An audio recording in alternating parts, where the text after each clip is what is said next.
ജക്കൂസിയിലായിരുന്നു ഞാൻ എന്റെ ഡെലിവറിക്കുള്ള എല്ലാ പ്രൊസീജിയറും സ്റ്റാർട്ട് ചെയ്യുന്നത്.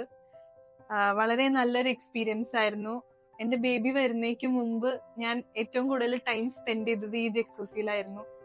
ഇതിനകത്തിരുന്ന് ഇതിൽ നിന്നുള്ള ഹോട്ട് വാട്ടറും ഈ വേവ്സ് ഒക്കെ കൊണ്ടിട്ടാണ് ഞാൻ ബേബിനെ ഡെലിവറി ചെയ്യുന്നതിനും തൊട്ട് മുമ്പ് വരെ ചെലവാക്കിയത് ഇതിനകത്തായിരുന്നു ടൈം. എനിക്ക് ഏറ്റവും സപ്പോർട്ടീവായിട്ട് എന്റെ ഹസ്ബൻഡ് എന്റെ കൂടെ തന്നെ ഇതിനകത്ത് ഉണ്ടായിരുന്നു.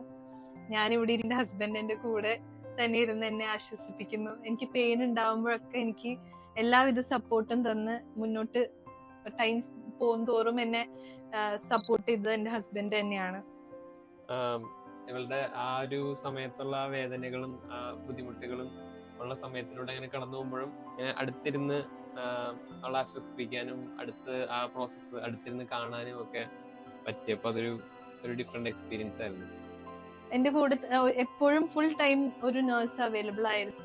ആ സമയത്ത് ആ പെയിൻ മറന്ന് ഒന്നും കൂടി ആ പെയിന്റെ അവസ്ഥ മറികടക്കാനായിട്ട് എന്നെ ഹെൽപ്പ് ചെയ്തത് ഡോക്ടറും കൂടിയാണ്. ഇവിടെ ഉണ്ടായിരുന്ന എന്നെ സപ്പോർട്ട് ചെയ്യാനുണ്ടായിരുന്ന എല്ലാവർക്കും താങ്ക്സ്.